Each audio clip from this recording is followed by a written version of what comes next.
Aujourd'hui, le télétravail est généralisé. On a des équipes en remote.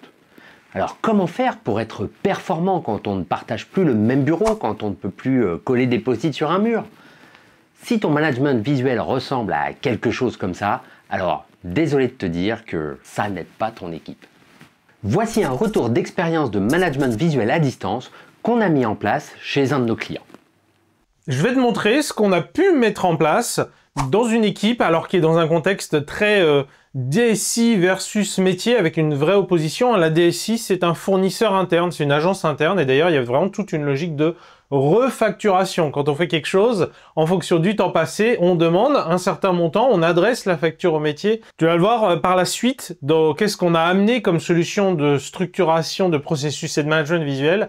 Ça a beaucoup teinté les solutions qu'on a choisies. C'est juste le board, la structure générale du board, elle devrait pas te choquer. Voilà, on a un tableau.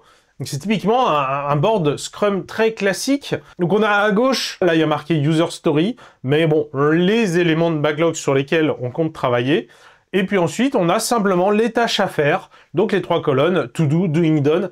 C'est typiquement le genre de board qu'on va introduire dans une équipe quand on commence à faire du management visuel à distance, qui serait, si on faisait du management visuel en présentiel, ça serait ça. Pourquoi nous, on veut utiliser un outil comme Miro? C'est ça, c'est pouvoir mettre en gros, en énorme, c'est quoi le sprint goal? Tout ce qu'on fait nous amène à ça, et finalement, tout ce qui est en dessous dans le board de sprint, c'est les choses qu'on pense utiles, nécessaires, pour atteindre le sprint goal. Et puis, les tâches nécessaires pour aller au bout de chacun de ces éléments. Mais évidemment, en dessous, il y avait plein d'autres choses. Alors, parfois des tâches de fond, de l'amélioration continue, et aussi tous les sujets que l'équipe avait l'habitude de traiter et qu'on n'a pas envie ou c'est pas facile de clôturer d'un seul coup. On est en phase de transition quand on introduit ça. Donc, il y en a un certain nombre, voilà. Mais en tout cas, on voit déjà que là, on introduit clairement un focus à l'équipe.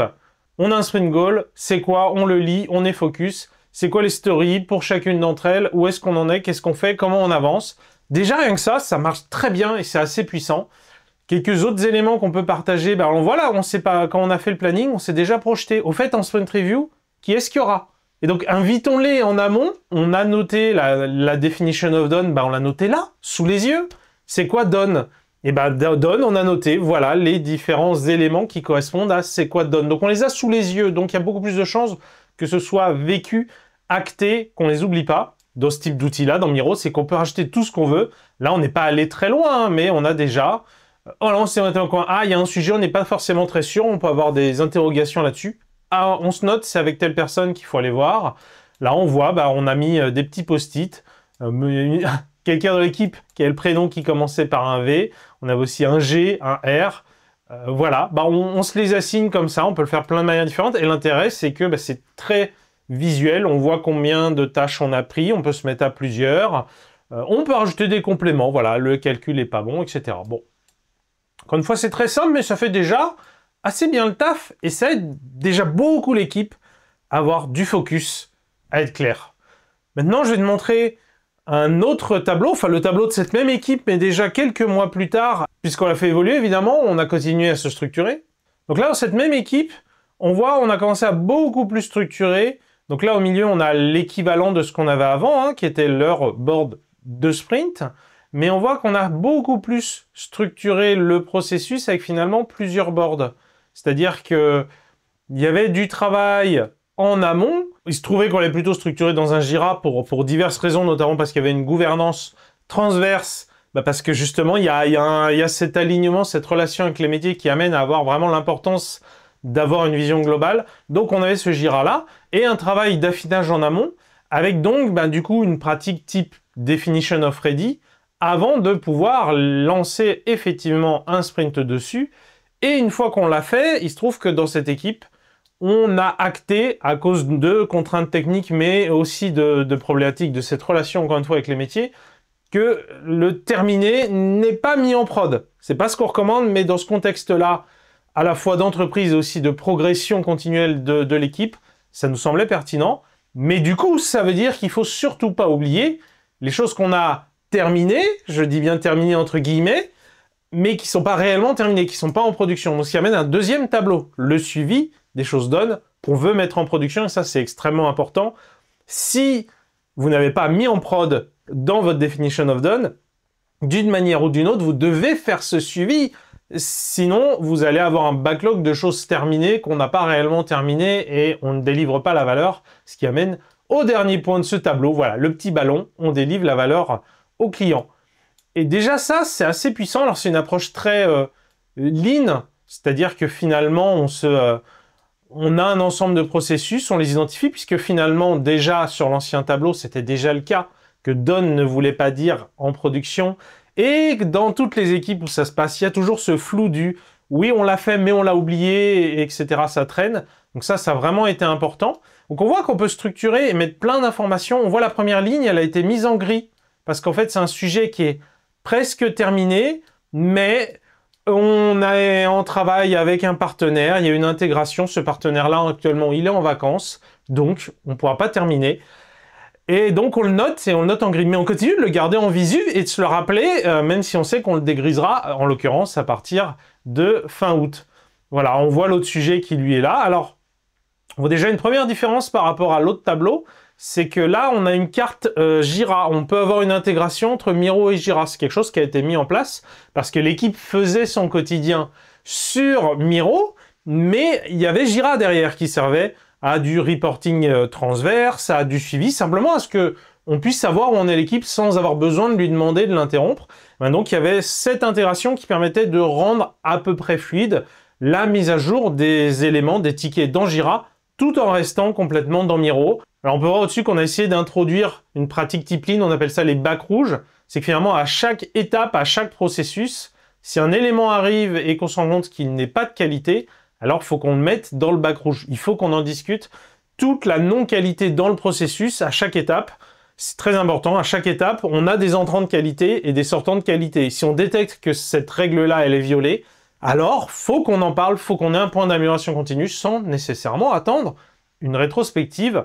En parlant d'amélioration continue, on voit que justement, dans ce même tableau, qui est vraiment le quotidien de l'équipe, c'est là qu'elle fait sa vie, il y a aussi un tableau sur la gestion de son amélioration continue, qu'on a essayé de vraiment structurer de manière... Bon, c'était quoi le problème qu'on a eu?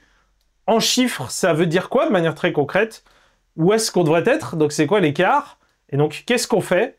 Et comment on va regarder dans la durée si ça marche ou pas? Et donc là, on voit que c'était justement l'action qui a amené à faire une definition of ready, une checklist qui nous dit qu'on peut y aller. Donc on voit, elle est là, elle est assez détaillée. Ça, c'est vraiment très puissant pour l'équipe parce qu'elle se retrouve au quotidien, notamment dans sa relation avec les métiers. Je reviens encore une fois, c'est un contexte, on a vraiment ceux qui font versus ceux qui demandent. Et donc c'est très important de s'aligner sur quelle est cette demande. Dans ce type de contexte de solution à la demande, c'est malheureusement, ça devient la clé, il faut être extrêmement rigoureux sur tout ça.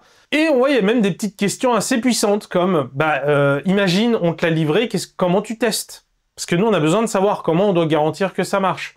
Ou une autre phrase, voilà, nous, ce qu'on va faire comme test pour valider que ça marche, si on a fait de ça, est-ce que pourtant on peut le pousser en prod? Sans passer par ta validation. Donc on voit, toutes ces contraintes qu'on a avec lesquelles on jongle ne nous interdisent pas d'essayer de finir à la version canonique à laquelle on va aller progressivement. Done veut dire c'est en production. Après, le tableau de sprint lui-même n'a pas beaucoup changé, comme on l'a dit, donc on a une intégration avec Jira.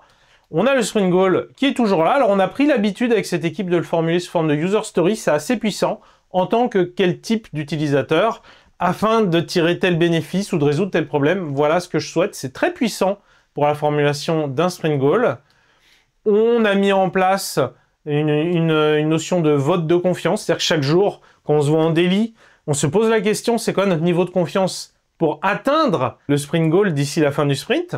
Donc tout ce travail-là qu'on a fait avec cette équipe a vraiment très bien marché. On a réussi à partir avec une relation de confiance très détériorée avec les métiers et avec les différents partenaires pour devenir à une relation très solide. On était devenus des partenaires de confiance qui font du bon travail.